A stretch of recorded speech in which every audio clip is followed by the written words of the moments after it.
হযরতের সারগর্ভ আলোচনা করার জন্য সবিনয় অনুরোধ জানাচ্ছি।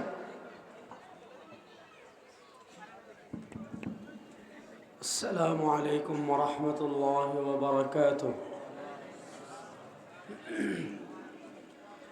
الحمد لله رب العالمين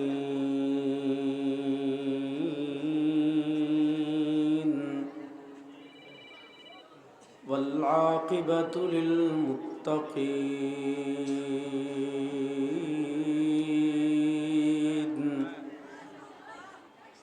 والصلاة والسلام على أشرف الأنبياء والمرسلين وعلى آله وأصحابه أجمعين.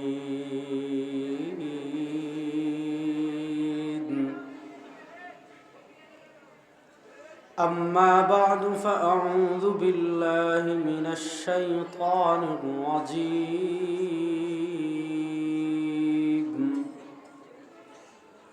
بسم الله الرحمن الرحيم.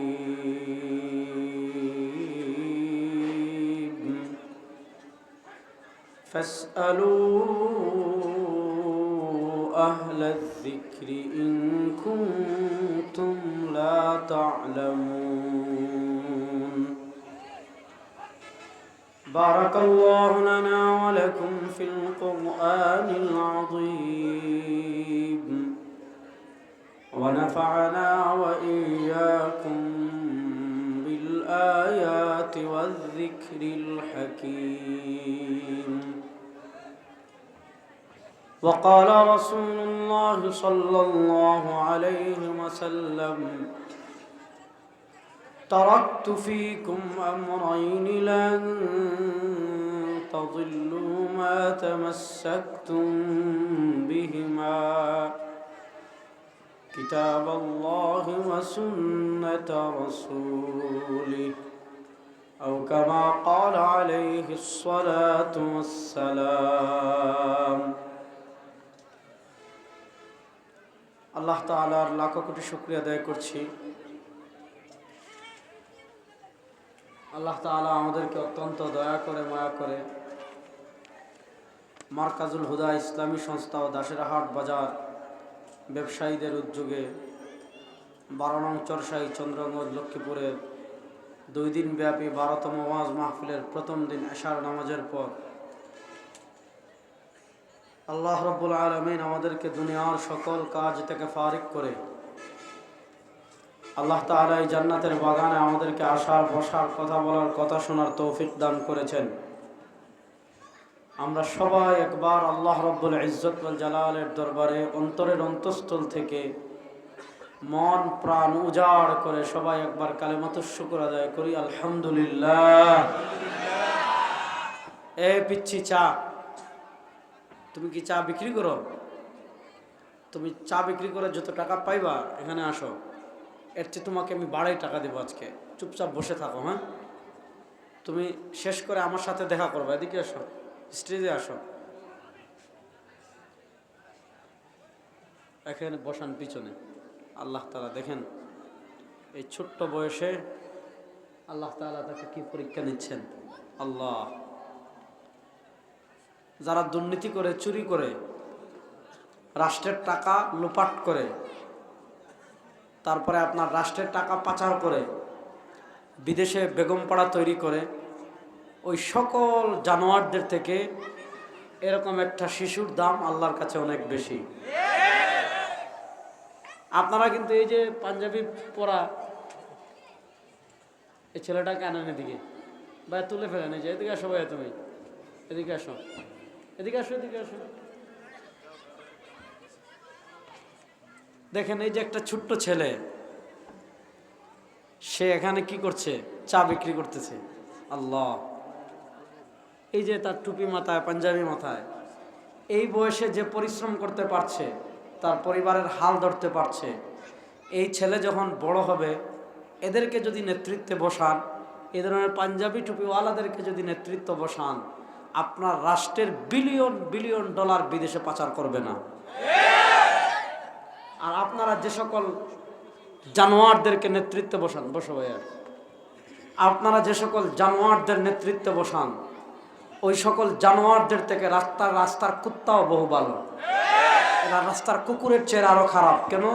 কারণ এই দেশের প্রতি এদের কোনো মায়া নাই, এই দেশের মাটির প্রতি এদের কোনো মায়া নাই, এদেশের মানুষের প্রতি এদের কোনো মায়া নাই। এই দেশকে তারা দুর্নীতি বারবার চ্যাম্পিয়ন করেছে। এই দেশের এমন কোনো ক্ষতি নাই তারা করে নাই। গত 15 বছর এই ফ্যাসিস্ট আমাদের দেশ থেকে যেই পরিমাণ টাকা শুধু বিদেশে চুরি করেছে, ওই টাকা দিয়ে 15টা না প্রায় 64টা পদ্মা সেতু বানানো যাবে। এই চুর তো আপনাদের নেতা, আপনার তো মিয়া শরম করা উচিত। আমরা তো বলি চুর ডাকাতরা আমাদের নেতা না, আমরা এদেরকে নেতা মানি না। আপনি তো মিয়া সামান্য এক কাপ লাল চা খেয়ে 100 টাকার নোট পেয়ে, 1000 টাকার নোট পেয়ে সামান্য চামচামি করে এ সকল জানোয়ারদের পিছনে গিয়ে স্লোগান দিয়েছেন অমুক ভাইয়ের চরিত্র ফুলের মতো পবিত্র। ওই সকল জানোয়ারদেরকে আমরা কখনো সমর্থন করিনি। আমাদের জান চলে যেতে পারে, ওই সকল জানোয়ারদের সাথে কখনো ছিলাম না, সামনেও থাকবো না। আল্লাহ তাআলা তাকে দীর্ঘ নেক হায়াত দান করুক। সবাই বলেন আমিন। তা আমি যেই কথা বললাম, দেখেন যে বিষয়ে আলোচনা করতে চাইছিলাম, আলোচনা চলে যাচ্ছে আরেক দিকে। তাকে দেখে যেহেতু আরেক দিকে যাচ্ছে, হাদিস কয়েকটা বলি শুনেন। একটা প্রসিদ্ধ হাদিস বলি, তারপর আরেকটা হাদিস বলবো, ভালো করে শুনেন। হাদিসে জিবরিল নামে একটা প্রসিদ্ধ হাদিস আমরা সবাই জানি। হযরত জিবরিল আমিন আলাইহিস সালাম মানুষের আকৃতি ধরে নবী করিম সাল্লাল্লাহু আলাইহি ওয়াসাল্লামের কাছে এসেছিলেন। কেন?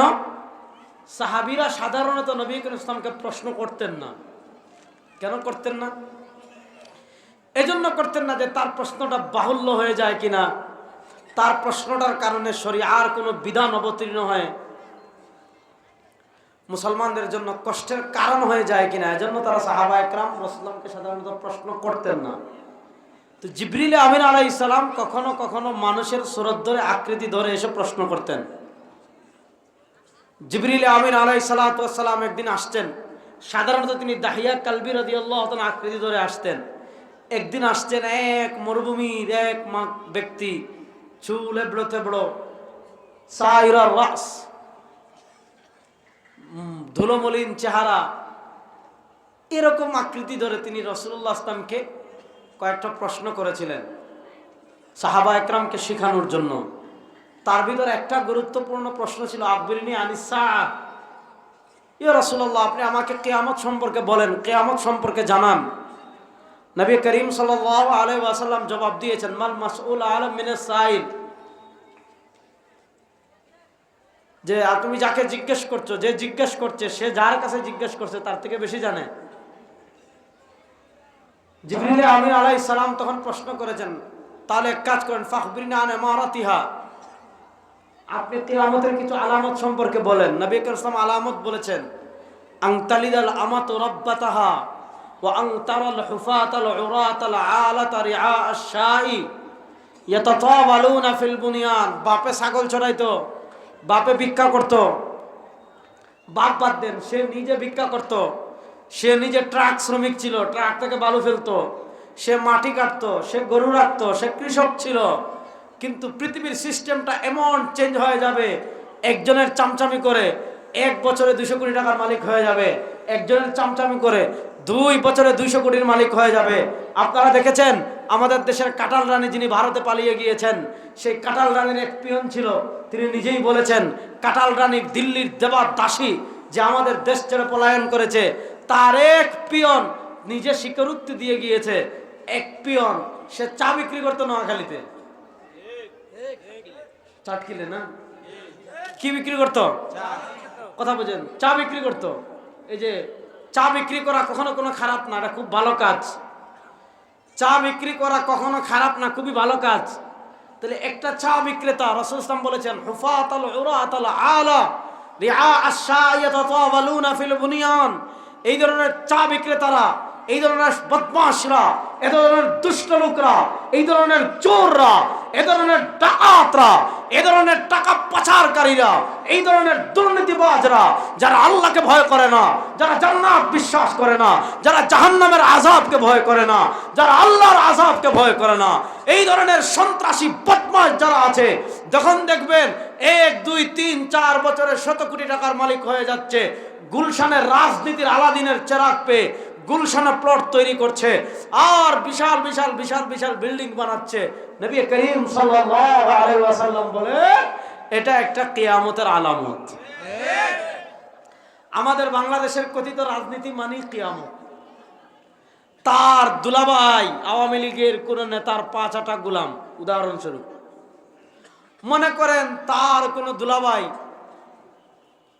আওয়ামী লীগের 5 গোলাম। এখন দেখা যাচ্ছে দুলাভাই 5 গোলাম হওয়ার কারণে দুলাভাই শালা, ওই তার দুলাভাই যেহেতু চামচামি করে, দুলাভাইয়ের পাওয়ার দেখিয়ে শালাও দেখা যায় চাঁদাবাজি করে, শালাও দেখা যায় দুর্নীতি করে, শালারাও দেখা যায় টেন্ডারবাজি করে, শালাও দেখা যায় এলাকায় পাওয়ার দেখায়। আসরা নাই? গত 15 বছর দেখেন নাই? দেখেছেন। এটা হলো আমাদের দেশের যে রাজনীতি, আমাদের দেশের রাজনীতির যে কালচার। আপনি দেখেন নূর হোসেন, একজন যে নারায়ণগঞ্জের আলোচিত 7 খুনের অন্যতম আসামি নূর হোসেন, সে কি ছিল? কাঁচপুরে যখন ট্রলার এসে নদীর ঘাটে ঘাট দিত বালি নিয়ে, কথা বোঝেন যুবকরা, ট্রলার এসে যখন বালির ঘাটে ঘাট দিত বালু খালাস করার জন্য, মাল খালাস করার জন্য, নূর হোসেন একজন বালির ট্রাক শ্রমিক ছিল। ট্রাকে ইট উঠাতো, ট্রাক থেকে পাথর নামাতো, ট্রাকে বালি উঠাতো। সে একজন ট্রাকের শ্রমিক ছিল। কিন্তু দেখা যাচ্ছে শামীম ওসমানের একটু ছোঁয়া পেয়ে তার অবস্থা কি হয়ে গিয়েছে? হাজার হাজার কোটি টাকার মালিক হয়ে গিয়েছে। সামান্য একটা ছাত্রলীগের জেলা পদ পেয়েছে। ফরিদপুরের একজন পত্রিকা নিউজ করেছে যে একজন জেলা সভাপতি ফরিদপুরের, বাংলাদেশ থেকে সে 2000 কোটি টাকা পাচার করেছে। 2000 কোটি টাকা। এখন আপনি চিন্তা করেন, যে রাজনীতি তাকে টাকা পাচার করতে শেখায়, যে রাজনীতি তাকে দরবেশ বানিয়ে দেয়।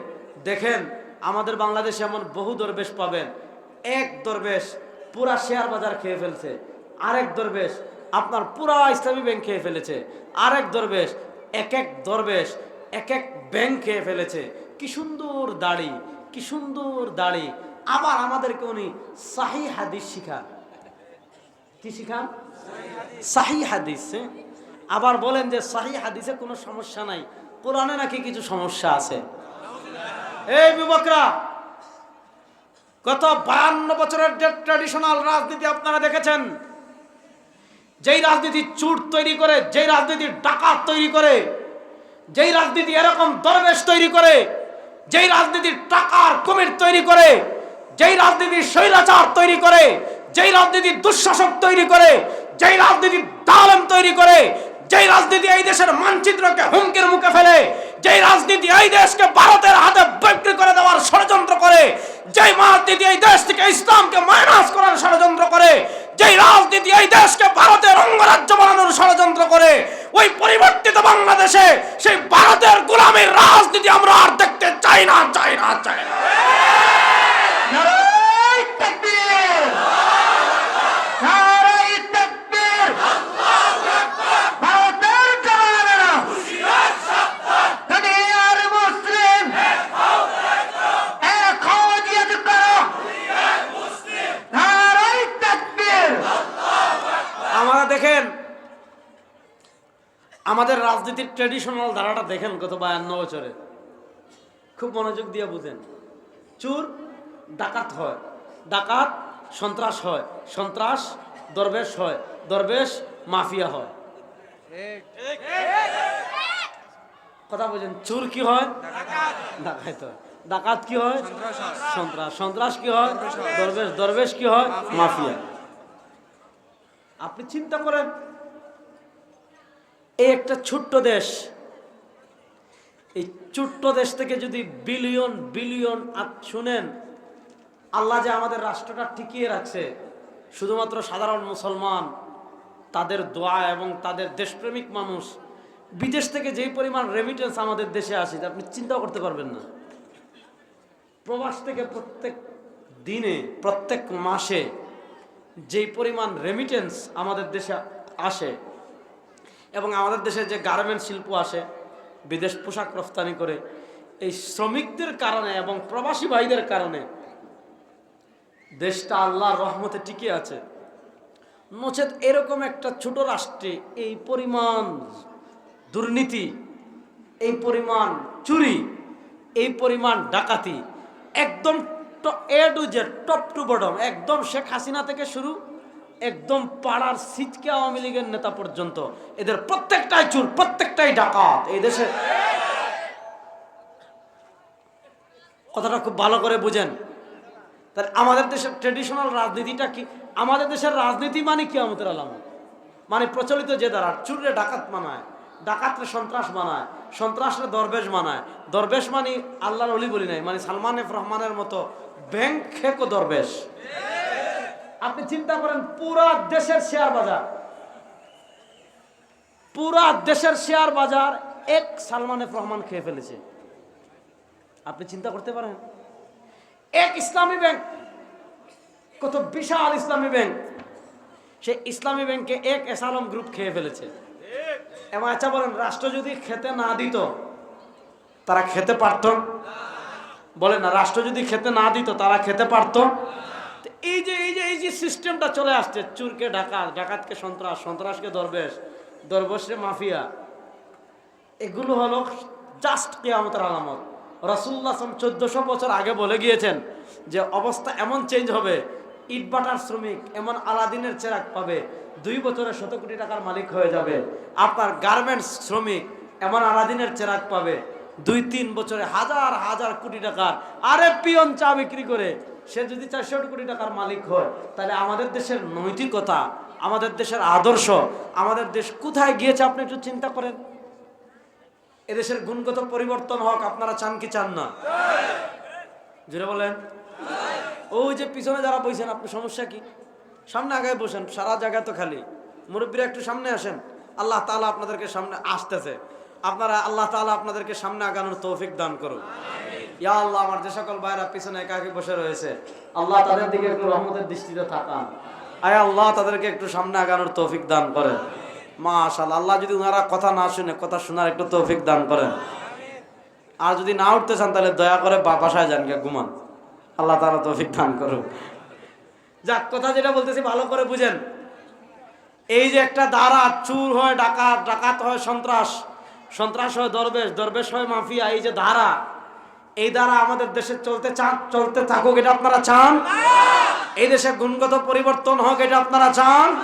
এই গুণগত পরিবর্তন অন্তর্বর্তীকালীন সরকার আপনারা যত সংস্কারের কথা বলেন, যত পরিবর্তনের কথা বলেন, মানুষের আইন দিয়ে গুণগত পরিবর্তন করতে পারবেন না, মানুষের বানানো আইন দিয়ে সংস্কার করতে পারবেন না। যদি প্রকৃত সংস্কার করতে চান, যদি প্রকৃত পরিবর্তন করতে চান, প্রকৃত সংস্কার এবং প্রকৃত পরিবর্তন একমাত্র করতে পারে আল কোরআন, একমাত্র করতে পারে আল কোরআন। এবার আসেন, বলছিলাম হাদিস দুটো শোনাবো, একটা শোনাইছি আরেকটা শুনেন। সহিহ বুখারীতে এসেছে, নবী করিম সাল্লাল্লাহু আলাইহি ওয়াসাল্লাম বলেন, আমার উম্মতেরা শোনো, সায়াতি আলান নাসি সানাওয়াতুন খাদ্দাআত ইউসাদ্দাকু ফিহাল কাযিব ওয়া ইউকাযযাবু ফিহাস সাদিক ওয়া ইউতামানু ফিহাল খাইন ওয়া ইউখাফফানু ফিহাল আমিন ওয়া ইয়াতাকাল্লামু ফিহার রুয়াইবিদা। قالوا وما الرويبضة يا رسول الله؟ قال الرجل التافه يتكلم في أمر العامة। নবী করিম সাল্লাল্লাহু আলাইহি ওয়াসাল্লাম বলেন, আমার উম্মতেরা শোনো, সায়াতি আলান নাসি সানাওয়াতুন খাদ্দাআত, আমার উম্মার উপর কিছু ধোঁকার বয়স আসবে, বছর, যে বছরগুলো ভালো হবে না, বাটপারি বছর হবে, ধোঁকার বছর হবে। খুব মনোযোগ। সায়াতি আলান নাসি সানাওয়াতুন খাদ্দাআত, অতি শীঘ্রই আমার উম্মার উপর কিছু ধোঁকার বছর আসবে, অতি শীঘ্রই আমার উম্মার উপর কিছু ধোঁকার বছর আসবে, বাটপারি বছর। বাটপারি বছর আবার কেমনে হয়? ধোঁকার বছর আবার কেমনে হয়? নবী করিম সাল্লাল্লাহু আলাইহি ওয়াসাল্লাম কারণ বর্ণনা করছেন, বাটপারি এবং ধোঁকার বছর হওয়ার কারণ হলো ইউসাদ্দাকু ফিহাল কাযিব ওয়া ইউকাযযাবু ফিহাস সাদিক। পৃথিবীর নিজাম চেঞ্জ হয়ে যাবে, পৃথিবীর সিস্টেম চেঞ্জ হয়ে যাবে। ইউকাযযাবু ফিহাস সাদিক ওয়া ইউসাদ্দাকু ফিহাল কাযিব। যে মিথ্যুক, মনোযোগ, যে মিথ্যুক। লক্ষ্মীপুরের মানুষ বলেন তো, মিথ্যা বলা ভালো কাজ না খারাপ কাজ? বলেন, ভালো কাজ না খারাপ কাজ? নবী করিম সাল্লাল্লাহু আলাইহি ওয়াসাল্লাম বলেন, ইউসাদ্দাকু ফিহাল কাযিব। যে মিথ্যুক, আপনি জানেন 100টা 99টা মিথ্যা বলে, ঘরে মিথ্যা বলে, সমাজে মিথ্যা বলে, সাংবাদিকদের সামনে মিথ্যা বলে, জনসভায় মিথ্যা বলে, সংসদে মিথ্যা বলে, সংবিধান সাথে রেখে মিথ্যা বলে। এরকম টাটকা মিথ্যুক যারা, তাজা মিথ্যুক যারা, সিল লাগানো মিথ্যুক যারা, আপনি জানেন যে এই লোকটা 100টা মিথ্যা বলে, 100টা 99টা মিথ্যা বলে, আপনি জানেন যে সংসদে বক্তৃতা দিচ্ছে মানে মিথ্যা কথা বলছে, শিওর। সাংবাদিকদের ব্রিফ করছে, মিথ্যা কথা বলছে, শিওর। লেকচার দিচ্ছে কোথাও, মিথ্যা কথা বলছে, শিওর। বক্তৃতা দিচ্ছে কোথাও, মিথ্যা কথা বলছে, শিওর। টক শো করছে, মিথ্যা কথা বলছে, শিওর। ওয়াজ মাহফিল এসে বক্তার আগে 8-10 মিনিট বক্তৃতা দিচ্ছে, মিথ্যা কথা বলছে, শিওর। আপনি জানেন এর 14 গোষ্ঠী মিথ্যুক, সেও মিথ্যুক, তার বাপও নেতা ছিল, সেও মিথ্যুক। মিথ্যুকের ঘরে মিথ্যুক। এমন মিথ্যুককে মানুষ সত্যবাদী মনে করবে। ধোঁকার বয়সটা কেমন, বছরটা কেমন হয় বুঝেন। ইউসাদ্দাকু ফিহাল কাযিব। মিথ্যাবাদীকে মানুষ সত্যবাদী মনে করবে। ওয়া ইউসাদ্দাকু ফিহাল কাযিব। মিথ্যাবাদীকে মানুষ সত্যবাদী মনে করবে, আর সত্যবাদীকে মানুষ মিথ্যাবাদী মনে করবে। অর্থাৎ পৃথিবীর নিজাম চেঞ্জ হয়ে যাবে, পৃথিবীর সিস্টেম পরিবর্তন হয়ে যাবে। মিথ্যাবাদীকে মানুষ সত্যবাদী মনে করবে, সত্যবাদীকে মানুষ মিথ্যাবাদী মনে করবে। ওই আম্মানু ফিহাল খাইন। আপনি জানেন এটা টাকা চোর, আপনি জানেন এটা টেন্ডারবাজি করে, আপনি জানেন এটা তেল চুরি করে, আপনি জানেন গম চুরি করে, আপনি জানেন চাল চুরি করে, আপনি জানেন গরিবের হক নষ্ট করে, আপনি জানেন উন্নয়নের নামে রডের বদলে বাঁশ দেয়, আপনি জানেন টাকা চুরি করতে করতে করতে করতে 1000 টাকা বাজেট হলে 900 টাকা খেয়ে ফেলে, 1 লাখ টাকা বাজেট হলে 99,000 টাকা খেয়ে ফেলে, কখনো 1 লাখের 1 লাখ পুরাই খেয়ে ফেলে, পুরা প্রকল্প খেয়ে ফেলে। এই ধরনের খিয়ানতদার যারা, যাদের জীবনে আমানতদারিতা বলতে কিছু নাই, যাদের রাজনীতিটা গড়ে আছে তাসাররুফের উপর, যাদের জীবনটা গড়ে আছে তাসাররুফ, হস্তক্ষেপ, অন্যায় হস্তক্ষেপের উপর, যাদের কাছে কোনো টাকার হিসাব নাই, পয়সার হিসাব নাই, রাষ্ট্রের বিলিয়ন বিলিয়ন বিলিয়ন বিলিয়ন টাকা ডলার যারা চুরি করে, রাষ্ট্রের বিলিয়ন বিলিয়ন বিলিয়ন ডলার যারা ডাকাতি করে, রাষ্ট্রের বিলিয়ন বিলিয়ন ডলার যারা খেয়ানত করে, এদেরকে মানুষ মনে করবে বিশ্বস্ত। আর ওই খাওয়ানু ফিহাল আমিন, যারা আমানতদার, যারা বিশ্বস্ত, তাদেরকে মানুষ মনে করবে খেয়ানতদার। আজকে দেখেন আমাদের সমাজ, দেখেন আমরা কাদেরকে আমানতদার মনে করি। আপনার রাষ্ট্রের গুরুত্বপূর্ণ দায়িত্বে কাদেরকে বসাচ্ছেন? আপনার রাষ্ট্রের সম্পদ রক্ষা করার দায়িত্ব কাদেরকে দিচ্ছেন? আপনার রাষ্ট্রের রিজার্ভ হেফাজতের জন্য কাকে দায়িত্ব দিচ্ছেন? আপনার রাষ্ট্রের অর্থনীতি নিয়ন্ত্রণের হেফাজতের দায়িত্ব কাদের দিচ্ছেন?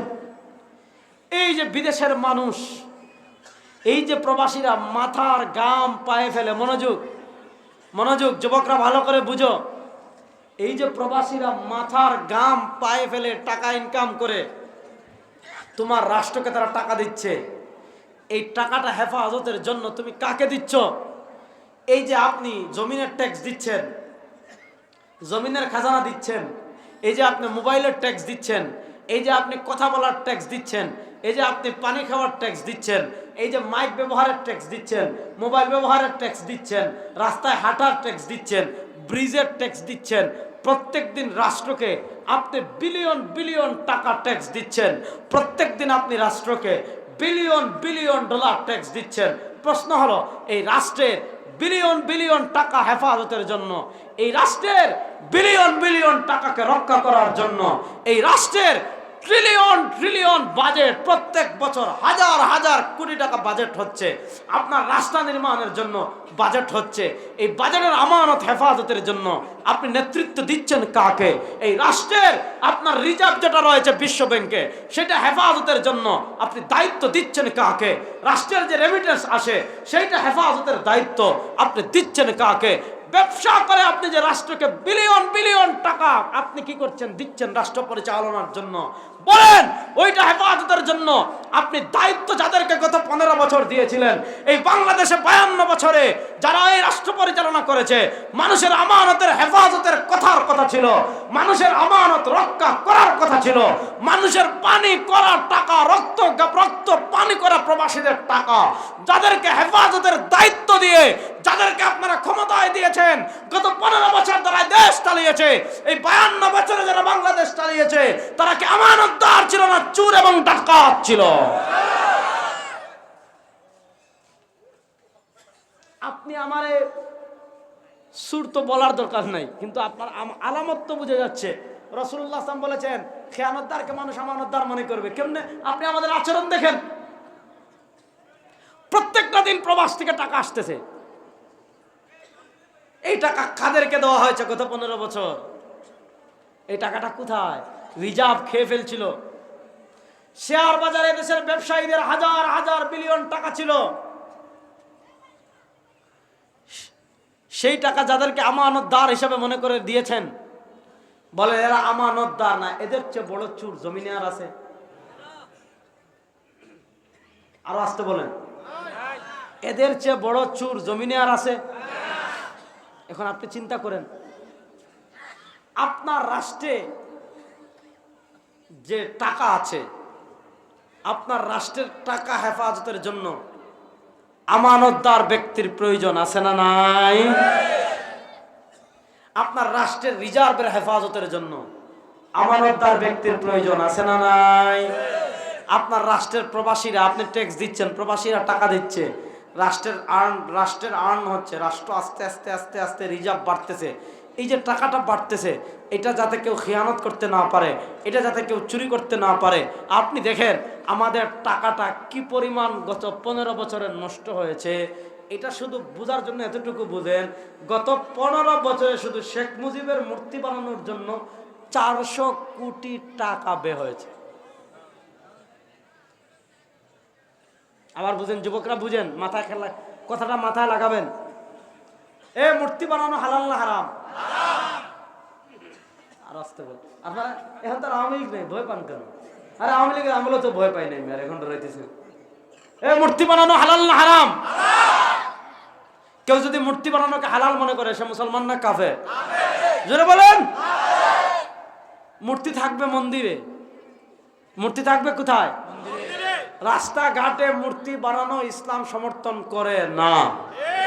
দেখেন আমাদের জাতির পিতা কে? হায় হায়, লক্ষ্মীপুরের মানুষ এখন আওয়ামী লীগের ভয় পায়। তাহলে জুড়ে বলেন, আমাদের জাতির পিতা কে? কারো আব্বা আমাদের জাতির পিতা হতে পারে না, কোন স্বৈরাচার আমাদের জাতির পিতা হতে পারে না। আমাদের আকীদা জাতির পিতা মিল্লাত আবিকুম ইব্রাহিম, আমাদের জাতির পিতা ইব্রাহিম। ইব্রাহিমকে বাদ দিয়ে কাউকে আমরা জাতির পিতা মানি না, মানি না, মানি না। মিল্লাত আবিকুম ইব্রাহিম হুয়া সাম্মাকুমুল মুসলিমিন। আমাদের জাতির পিতা ইব্রাহিম দুনিয়াতে এসেছেন মূর্তি ভাঙ্গার মিশন নিয়ে। বলেন, আমাদের জাতির পিতা দুনিয়াতে এসেছেন মূর্তি ভাঙ্গার। আল্লাহর খেলা দেখেন, ইব্রাহিমের পিতা আজর মূর্তি বানায়, ইব্রাহিমের পিতা আজর মূর্তি বানায়। ইব্রাহিম আলাইহিস সালাম আল্লাহ তার করে দিয়েছেন মূর্তি ভাঙ্গার জন্য। আরে বেটা, তোর জাতির পিতা দুনিয়াতে এসেছেন মূর্তি সংস্কৃতিকে ভেঙ্গে খান খান করে দিতে। আমার নবী মক্কা বিজয়ের দিন আরবের কাফেররা ইব্রাহিমের মূর্তি কাবা ঘরে বানিয়ে রেখেছিল। আমার নবী নিজের হাতে ইব্রাহিমের মূর্তি ভেঙে দিয়েছেন। আমরা বলেছি আমার বাপের মূর্তি বানিয়ে রাস্তায় রাখবেন, ভেঙে টুকরা টুকরা করে দিব। আপনার বাপেরটাও বানাবেন, সামর্থ্য থাকলে ভেঙে টুকরা টুকরা করে দিব। আমাদের কথা মানেন নাই, আলেমদের কথা মানেন নাই, ইবনে শাইখুল হাদিসের কথা মানেন নাই, মুফতি ফয়জুল করিমের কথা মানেন নাই, আলেমদের কথা মানেন নাই। তখন আলেমদেরকে অত্যাচার করেছেন, জুলুম করেছেন, বন্দী করেছেন।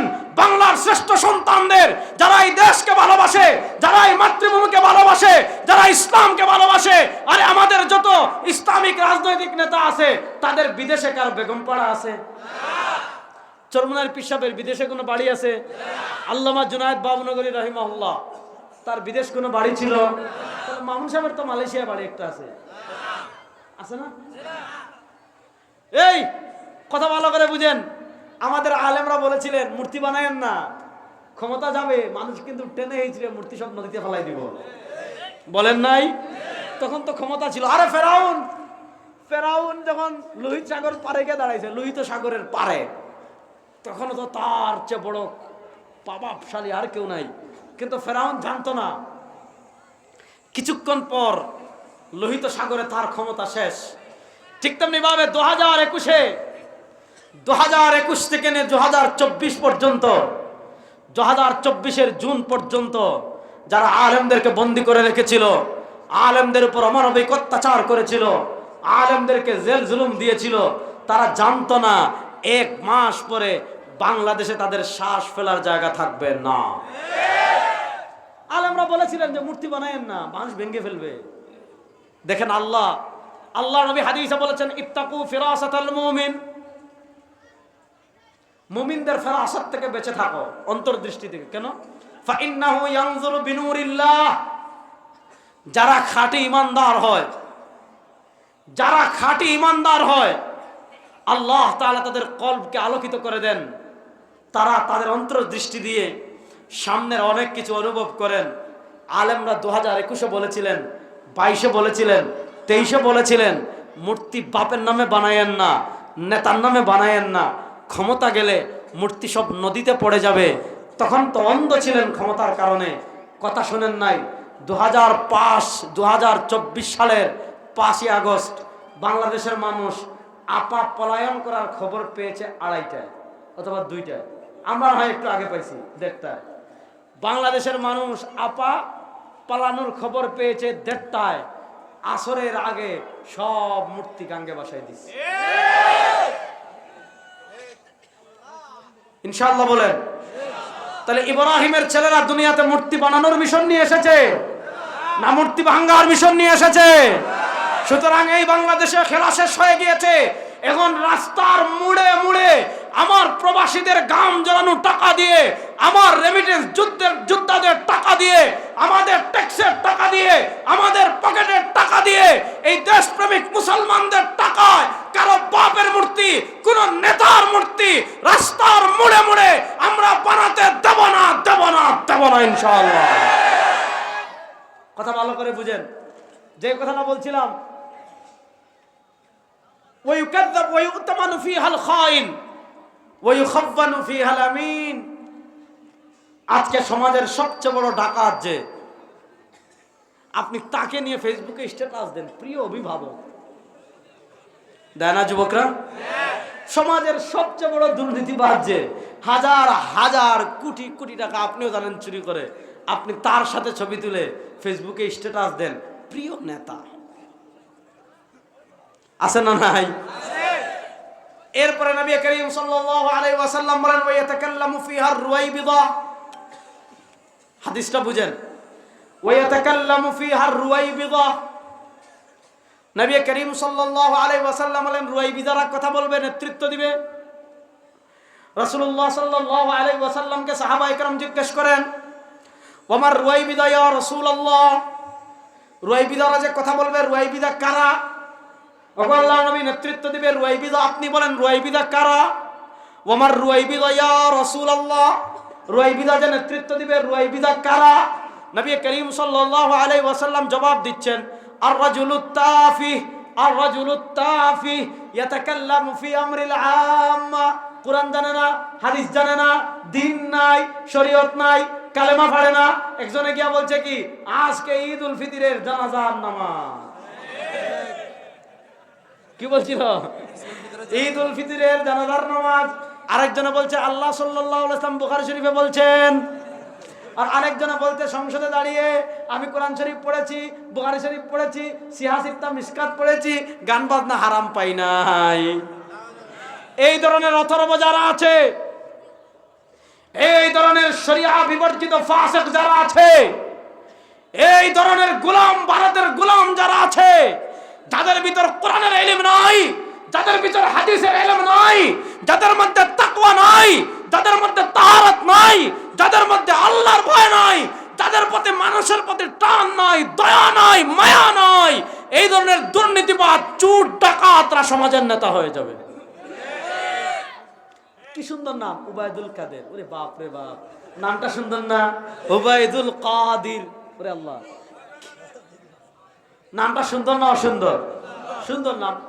কিন্তু এদের ভিতর যদি সামান্য মানবতা থাকতো, মানুষের প্রতি সামান্য টান থাকতো, সামান্য ক্ষমতার জন্য যারা 10-15 দিনে 2000 মানুষকে খুন করতে পারে, ছাত্রদেরকে খুন করতে পারে, যুবকদেরকে খুন করতে পারে, শিশুদেরকে খুন করতে পারে, বৃদ্ধদেরকে খুন করতে পারে, এরা মানুষ না জানোয়ার?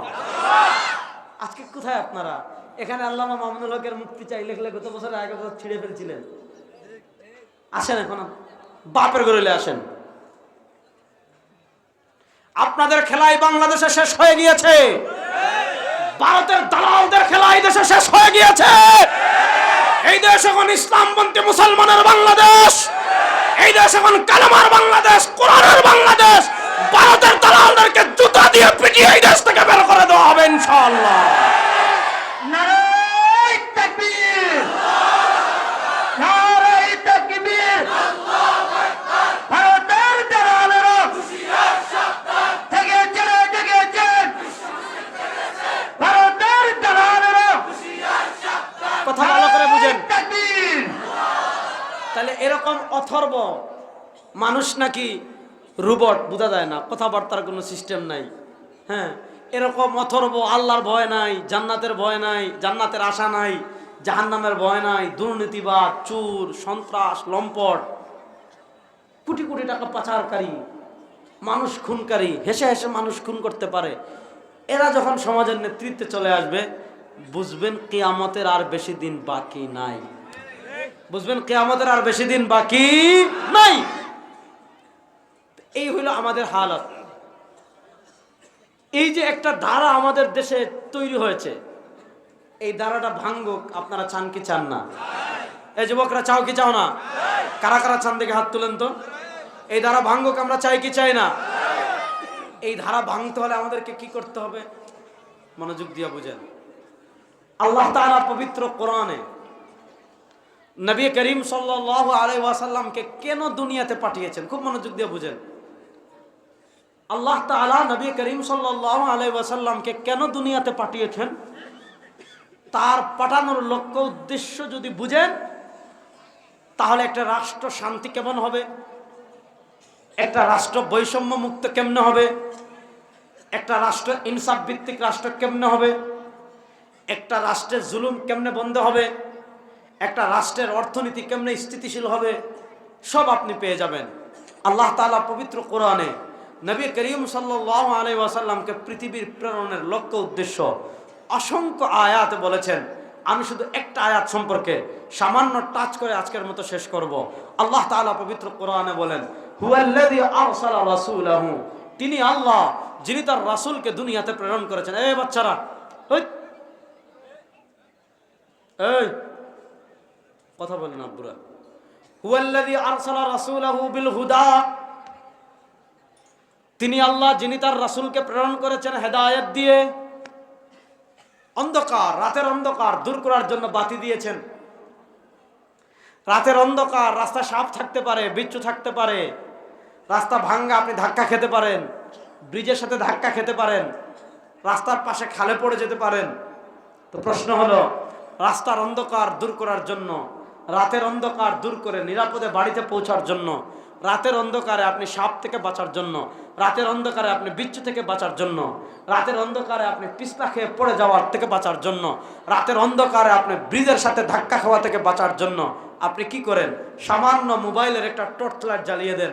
মোবাইলের একটা টর্চ লাইট জ্বালালে, মোবাইলের টর্চ লাইট আপনাকে সাপ থেকে বাঁচায়, মোবাইলের টর্চ লাইট আপনাকে বিচ্ছুর গায়ে পা দেওয়া থেকে বাঁচায়, সামান্য টর্চ লাইট আপনাকে গর্তে পড়ে যাওয়া থেকে বাঁচায়, সামান্য টর্চ লাইট আপনাকে খালে পড়ে যাওয়া থেকে বাঁচায়, সামান্য টর্চ লাইট আপনাকে গাছের সাথে ধাক্কা খাওয়া থেকে বাঁচায়, সামান্য টর্চ লাইট আপনাকে উঁচা নিচু জায়গায় পিছলাকে হাড্ডি ভেঙে যাওয়া থেকে বাঁচায়। তাহলে প্রশ্ন হলো, দুনিয়াতে আপনি যে পথ চলবেন, আপনার পথ চলতে নবী করিম সাল্লাল্লাহু আলাইহি ওয়াসাল্লাম নিজে হাদিসে বলেছেন, সুম্মা খাত্তা আন ইয়ামিনিহি খুতুতা ওয়া আন শিমালিহি খুতুতা ওয়া ক্বালা ফাফি রাসি কুল্লি তারিকিন শাইতান ইয়াদউ আন-নাস ইলা নারি জাহান্নাম।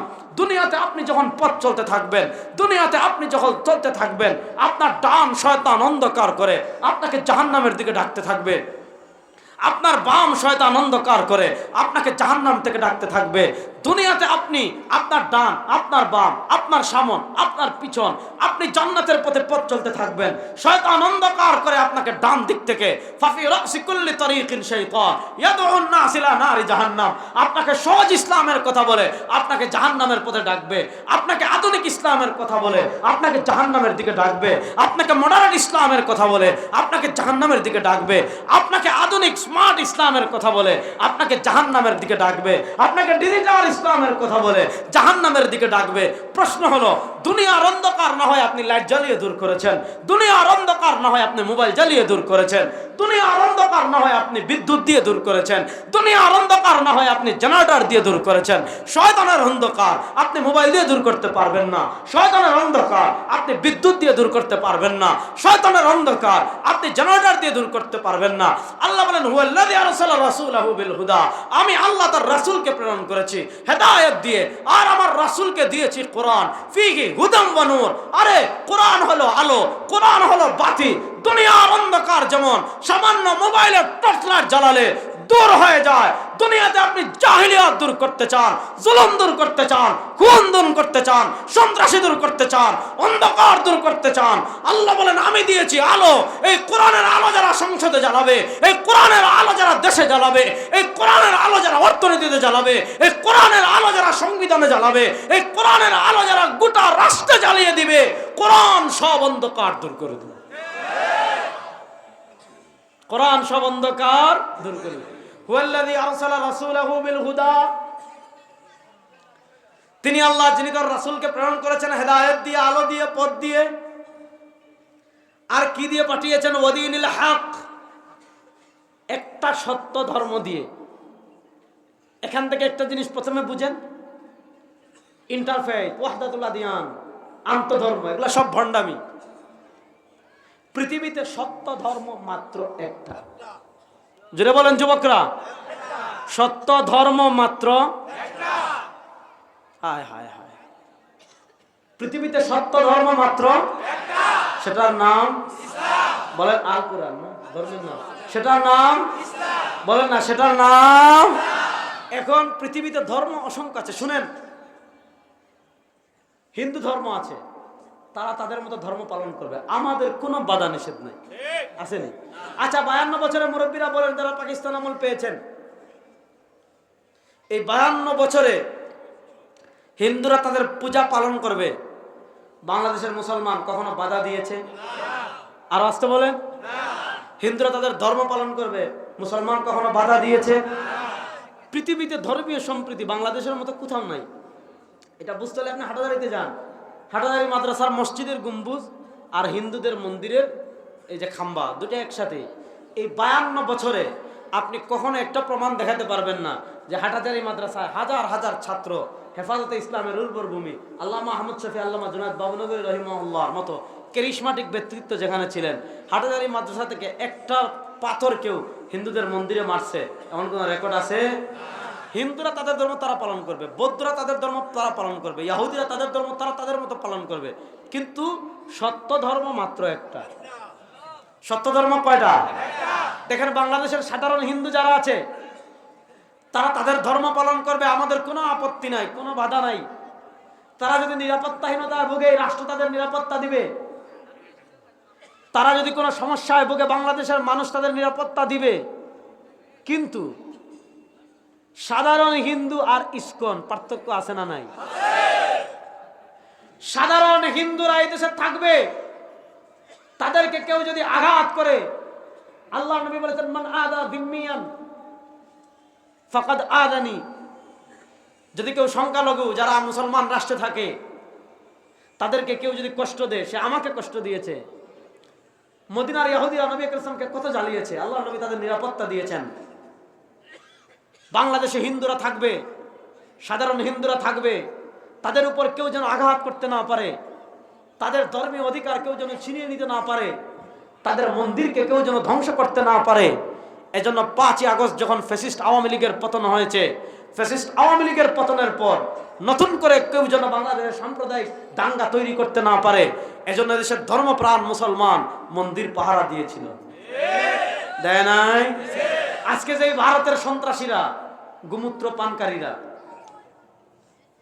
যারা ধর্মীয় সম্প্রীতির ধর্মীয় মানে সংখ্যালঘুদের নিরাপত্তার কথা বলে আমাদের বাংলাদেশ হামলা মামলা দখল করার কথা বলছে, ফ্যাসিস্ট আওয়ামী লীগের আমলে সাতকে আওয়ামী লীগের গুন্ডারাই ধর্মীয় দাঙ্গা সৃষ্টি করার জন্য আমাদের হিন্দু পল্লীতে আগুন দিয়েছিল।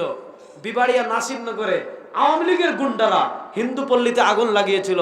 আওয়ামী লীগের ছাত্রলীগের গুন্ডারা অভিজিৎ রায়কে প্রকাশ্যে হত্যা করেছিল। আওয়ামী লীগের গুন্ডারাই, আওয়ামী লীগের পুলিশ লীগই কি করেছিল? বিএনপির হিন্দু নেতা গয়েশ্বর চন্দ্র বাবুকে পিটিয়ে রাজপথে শোয়াই দিছিল। তখন তোমাদের হিন্দুদের ভালোবাসা কোথায় ছিল? কোথায় ছিল তখন? সুতরাং হিন্দুরা আমাদের দেশে থাকবে। ইসলাম কখনো ধর্ম সংখ্যালঘুদের অধিকারকে ক্ষুণ্ণ করে না। এই বেটা, ইসলাম যদি সংখ্যালঘুদের অধিকারকে ক্ষুণ্ণ করত, আজকে ভারতে হিন্দুরা ক্ষমতায় আসার 80 বছর হয় নাই, এই ভারতে 700 বছর আমরা ছিলাম। আমাদের ধর্ম যদি হিন্দুদের মতো হইতো, তাহলে প্রত্যেক দিন যদি এক একটা গুল্লি দেখা করতাম কালেমা পড়, ভারতে হিন্দু থাকতো? পরিষ্কার কথা, হিন্দুরা আমাদের দেশে থাকবে, তাদের সব অধিকার তারা ভোগ করবে। আমরা কখনো বাধা দেইনি, দিব না, আমাদের ধর্ম এটা অনুমোদন দেয় না। কিন্তু হিন্দুদের নাম নিয়ে ওই ভারতের দালাল উগ্র ইসকন যারা ফরিদপুরের মধুখালীতে আমার 2 জন মুসলমানকে পিটিয়ে হত্যা করেছিল, শহীদ করেছিল, যারা এই দেশকে অস্থিতিশীল করার ষড়যন্ত্র করেছে, যারা আমার ভাই আলিফকে চট্টগ্রামে প্রকাশ্যে দিবালোকে জবাহ করেছে, ওই উগ্র ইসকন ভারতের দালালদেরকে এই দেশে আর আমরা দেখতে চাই না, চাই না, চাই না। এই ইসকন আমাদের হাতের ময়লা, আধা ঘন্টা হাতের ময়লা। কথা বুঝতে পারেন নাই? বাংলাদেশের মুসলমান যদি পেশাব করে সব এক জায়গায় হয়, ইসকন কই যাইব? দিল্লি। কিন্তু আমরা নিজেদের হাতে আইন তুলে নিচ্ছি না। নিজেদের হাতে আইন তুলে নেওয়াকে ইসলাম সমর্থন করে না। যারা এত বড় সাহস করেছে, কি সাহস? একজন মুসলমান আইনজীবীকে কেন খুন করেছে জানেন? এই যে চিন্ময়, সে রাষ্ট্রদ্রোহী অপরাধে অপরাধ। রাষ্ট্রদ্রোহী অপরাধ বুঝছেন? বাংলাদেশের পতাকার উপর গেরুয়া পতাকা উড়াই দিছে। তারপরে কি করেছে? এই দেশের মানে আওয়ামী লীগকে পুনর্বাসন করার জন্য নানা ষড়যন্ত্র, নানা টাকা খেয়ে সাম্প্রদায়িক দাঙ্গা লাগানোর সে নানা চিন্তা করেছে। এরকম চিহ্নিত রাষ্ট্রদ্রোহীকে রাষ্ট্র গ্রেফতার করেছে।